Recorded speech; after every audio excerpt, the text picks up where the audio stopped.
성경 봉독하겠습니다. 오늘 우리에게 주신 하나님의 말씀은 창세기 22장 1절에서 4절까지의 말씀입니다.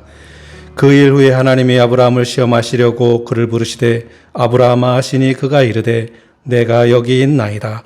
여호와께서 이르시되 내 아들 내 사랑하는 독자 이삭을 데리고 모리아 땅으로 가서 내가 내게 일러준 한 산 거기서 그를 번제로 드리라. 아브라함이 아침에 일찍 일어나 나귀의 안장을 지우고 두 종과 그의 아들 이삭을 데리고 번제에 쓸 나무를 쪼개어 가지고 떠나 하나님이 자기에게 일러주신 곳으로 가더니 제3일에 아브라함의 눈을 들어 그곳을 멀리 바라본지라. 아멘. 할렐루야. 주님의 은혜와 평강이 저와 여러분의 삶 가운데 늘 충만하시기를 주님의 이름으로 축원합니다. 우리가 신앙생활을 하면서 제일 중요한 덕목이 순종이라고 하는 것을 잘 알고 있습니다. 순종은 내 뜻대로 하는 것이 아니라 하나님의 뜻에 내 생각을 맞추는 것을 말하는 것입니다.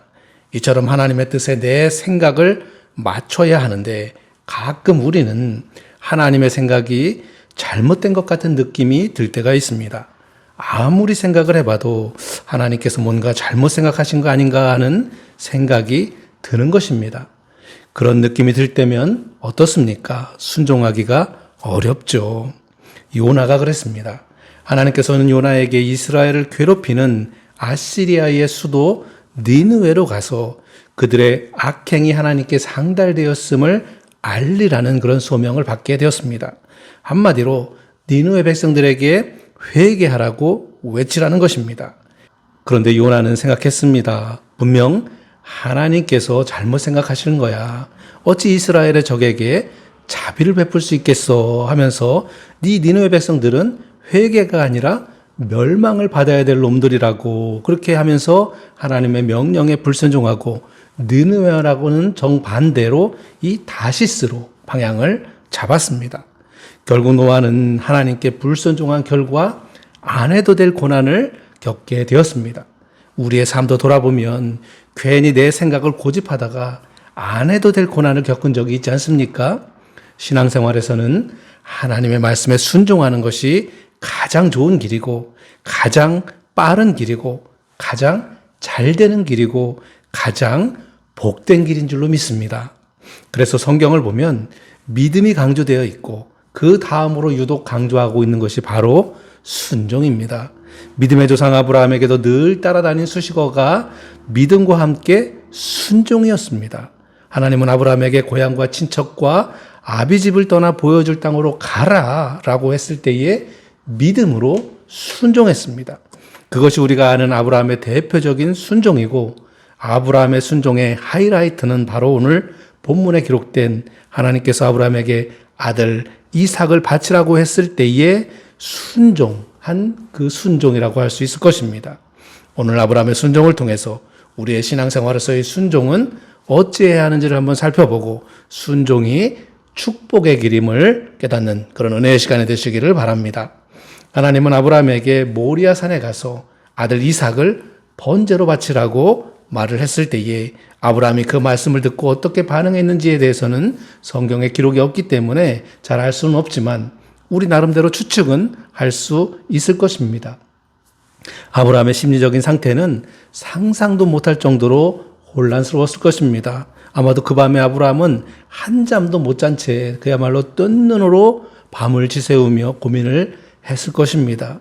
세상에 그 어떤 부모가 아들을 번제로 바치라고 하는데 편히 잠을 잘 수가 있겠습니까?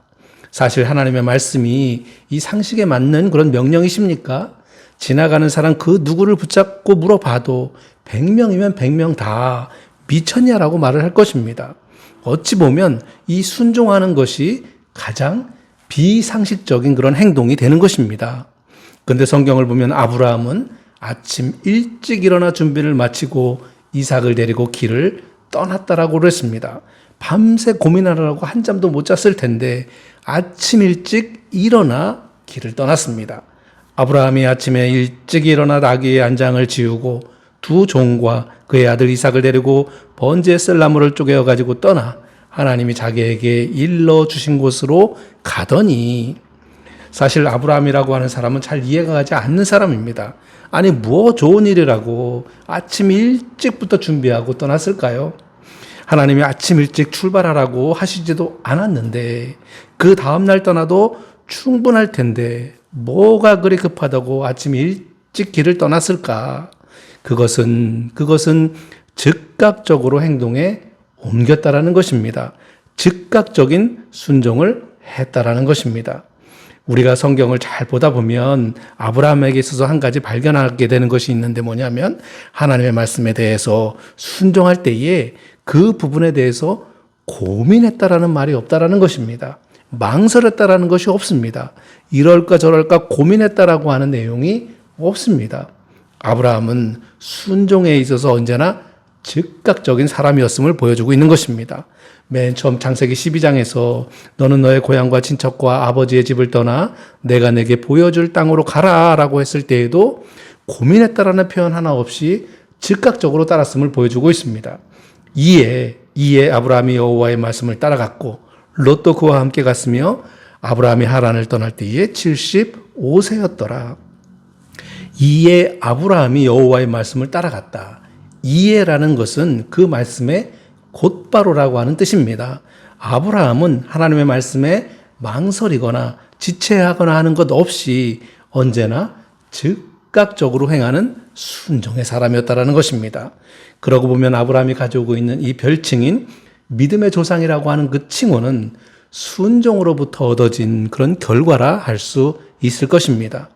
우리가 순종하는 데 있어서 가장 방해 요인은 뭐냐면 바로 망설이는 것입니다. 망설이는 것.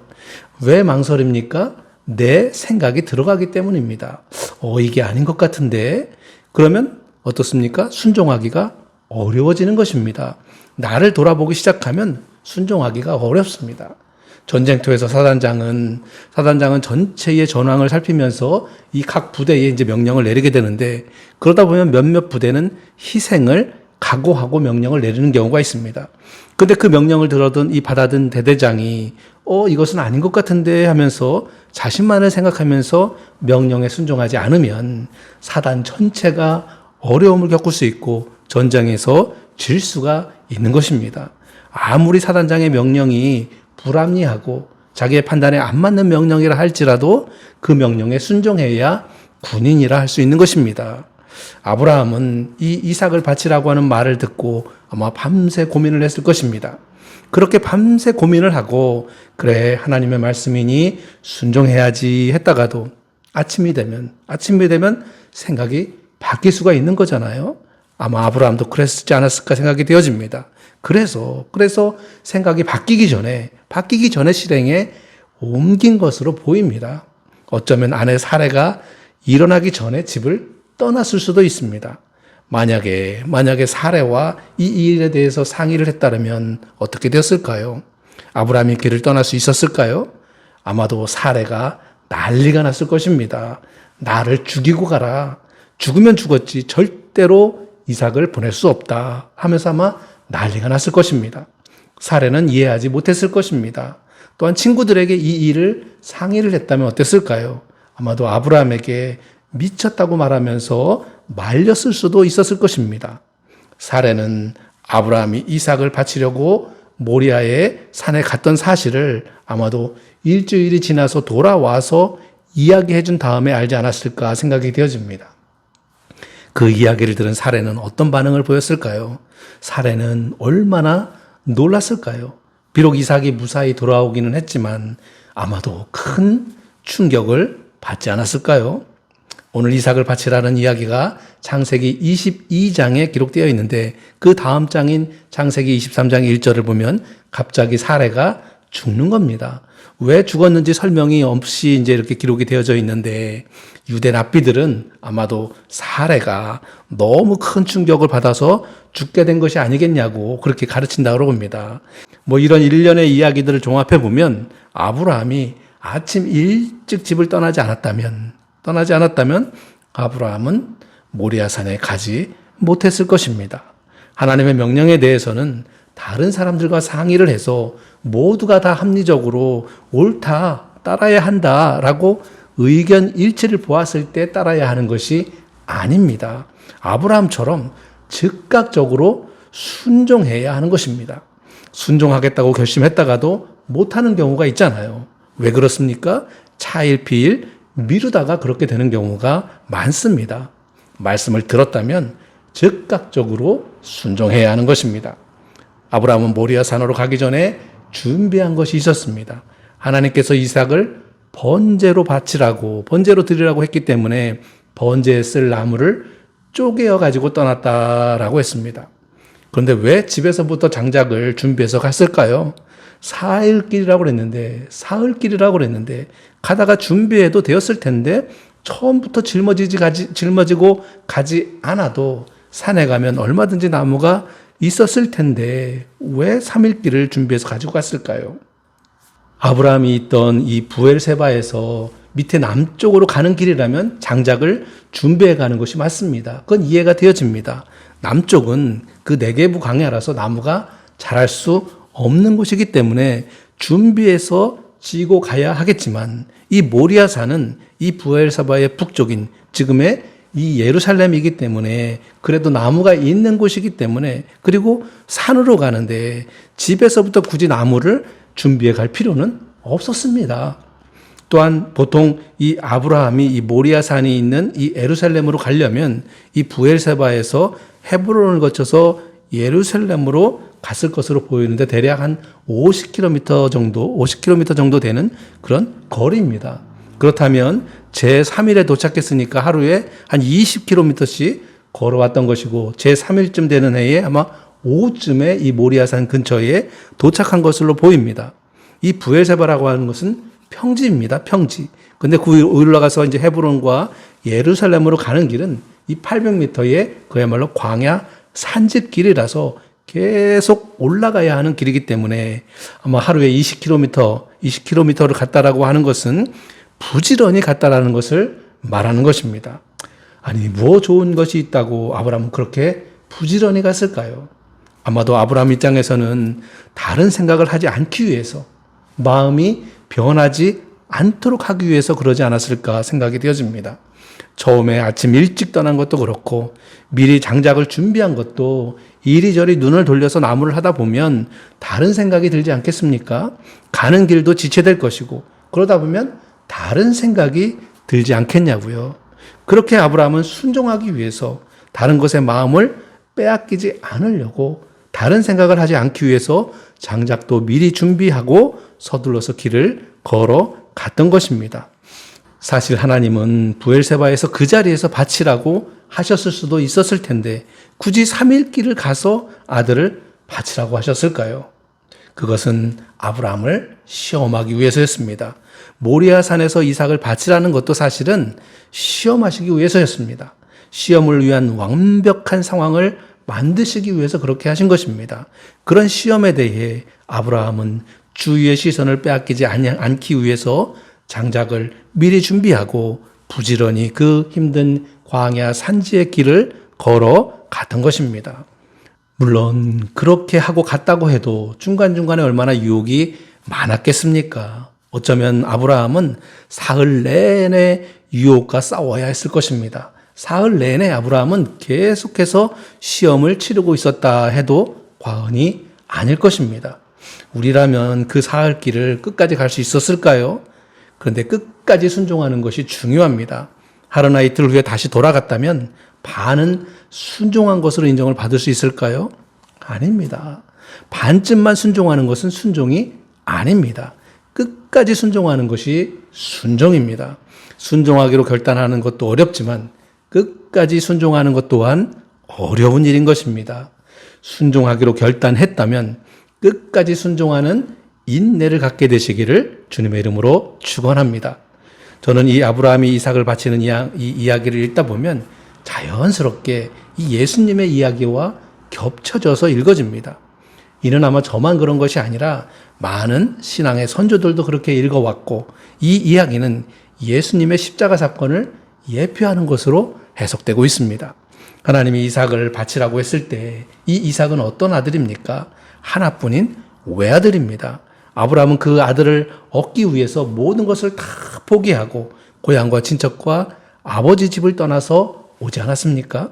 무려 이 아들 하나를 얻기 위해서 25년을 기다려서 100세에 얻은 아주 귀한 그런 아들이었습니다. 자기 목숨보다 더 귀한 아들이었습니다. 여호와께서 이르시되 내 사랑하는 아들 독자 이삭을 데리고 모리아 땅으로 가서 내가 내게 일러준 한 산 거기서 그를 번제로 드리라. 하나님께서는 아브라함에게 내 사랑하는 독자 이삭을 바치라는 것입니다. 그것도 번제로 태워서 바치라는 것입니다. 이삭과 마찬가지로 하나님이 우리를 위해 내어주신 예수님도 하나님의 사랑하는 독자셨습니다. 하나님이 세상을 이처럼 사랑하사 독생자를 주셨으니 이는 그를 믿는 자마다 멸망치 아니하고 영생을 얻게 하려 하심이라. 그런 아들을 하나님께서는 우리를 위해 희생제물로 내어주셔서 십자가에 못 박혀 돌아가시게 하셨던 것입니다. 자, 아브라함이 이에 번제나무를 가져다가 그의 아들 이삭에게 지우고 자기는 불과 칼을 손에 들고 두 사람이 동행하더니 아브라함은 이삭의 등에 장작을 지게 하고 모리아산에 올라갔습니다. 예수님도 자신을 하나님 앞에 제물로 바치기 위해서 나무 십자가를 지고 골고다 언덕을 올라가셨던 것입니다. 둘 다 자신을 제물로 바치기 위해서 나무를 짊어지고 산으로 올라가신 것입니다. 둘 다 하나님 앞에 죽기까지 순종하는 모습을 보여주셨습니다. 제3일에 아브라함이 눈을 들어 그곳을 멀리 바라본지라. 아브라함은 제3일에 모리아산 근처에 도착해서 모리아산을 바라보았다 했습니다. 그것도 그곳을 멀리 바라본지라라고 했습니다. 멀리. 이 말은 아브라함의 심리 상태를 잘 보여주는 말이 아닌가 생각되어집니다. 여전히 그의 마음에는 멀리 있기를 바라는 마음이었을 것입니다. 그렇게 빨리 다가오지 말기를 바라는 그런 마음이 담겨져 있는 것 같습니다. 그러나 완전한 순종은 거기까지 왔다고 해서 순종한 것이 아니라 이삭을 번제로 드리는 것까지가 완전한 순종이었던 것입니다. 이제 아브라함은 이삭을 제물로 드리기 위해서 모리아산 꼭대기 바위 위에 이삭을 묶어서 눕혔습니다.